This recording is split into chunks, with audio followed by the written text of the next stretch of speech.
എന്റെ ദേശമേ, നിങ്ങളോട് ദൈവം പറയുന്നു, എന്റെ പുത്രനെ വിളിച്ചപേക്ഷിപ്പിന് അവൻ നിങ്ങളുടെ സകല പാപങ്ങളും പോകെ ശുദ്ധീകരിക്കും. കഴിഞ്ഞകാല ജീവിതത്തിൽ നമ്മുടെ സകല പാപകറകളും യേശുക്രിസ്തു മായ്ച്ചു കളയും. പ്രിയപ്പെട്ടവരെ, എന്തോ ഒരു സന്തോഷം, ആ കുറ്റബോധം മാഞ്ഞു പോകും. എന്നാൽ പ്രിയപ്പെട്ടവരെ, ഇന്ന് യേശുക്രിസ്തു വന്നാൽ അങ്ങനെയാണെങ്കിൽ നിങ്ങൾ അവനോട് കൂടെ വീണ്ടും ജീവിക്കും. 1000 വർഷം നിങ്ങളെ ഭൂമി ജീവിക്കാനായിട്ട് വിളിക്കുന്നത്.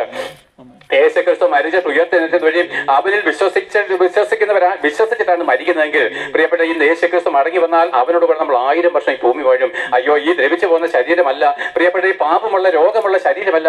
അവൻ നമ്മളെ ദൈവദൂതന്മാർക്ക് തുല്യമായിരിക്കുന്ന ഒരു പ്രകാശമുള്ള വസ്ത്രം ധരിപ്പിച്ച് 1000 വർഷം ഈ ഭൂമിയിൽ തന്നെ നമ്മൾ രാജാക്കന്മാരും രാജ്ഞിമാരായിട്ടും ജീവിക്കും. നിങ്ങൾ വിചാരിക്കുക, എന്നെ ആർക്കും വേണ്ട, അയ്യോ ഞാൻ ആരുമില്ലാത്തവനാ, മക്കൾക്കും വേണ്ട, ഭർത്താവിനും വേണ്ട, ഭാര്യയ്ക്കും വേണ്ട, അതൊക്കെ ഒരു തോന്നല പ്രിയപ്പെട്ടെ. ആർക്കും വേണ്ടെങ്കിലും കർത്താവ് പറഞ്ഞു, ഒരമ്മ തന്റെ കുഞ്ഞിനെ ഉപേക്ഷിക്കുമോ അമ്മച്ചി? ഒരമ്മ തന്റെ കുഞ്ഞിനെ ഉപേക്ഷിക്കുമോ? ഇല്ലല്ലോ. ഒരമ്മ താൻ പ്രസവിച്ച മകനെ മറന്നു കളയുമോ? ഇല്ലല്ലോ. മറക്കുമോ? ഇല്ലല്ലോ. പക്ഷേ ഈ കർത്താവ് പറഞ്ഞു, അവൾ മറന്നാലും ഞാൻ നിന്റെ ഒരു നാളും തള്ളിക്കളയത്തില്ല, ഉപേക്ഷിക്കത്തുമില്ല. അതേ പ്രിയപ്പെട്ടവരെ, നമ്മുടെ അമ്മ മറന്നാലും അപ്പം മറന്നാലും നമ്മളെ ഒരു നാൾ ഉപേക്ഷിക്കാത്ത ഈ കർത്താവ്, അതേ പ്രിയപ്പെട്ട, 1000 വർഷം അവൻ നമുക്ക് ഭൂമിയിൽ ജീവിക്കാൻ അവസരം തരും. 1000 വർഷം കഴിഞ്ഞ് ലോകം അവസാനിക്കുമ്പോൾ നമ്മൾ സ്വർഗത്തിലേക്ക് പറന്നു പോകും. പ്രിയപ്പെട്ട, എന്തോ സന്തോഷം എന്നറിയാമോ?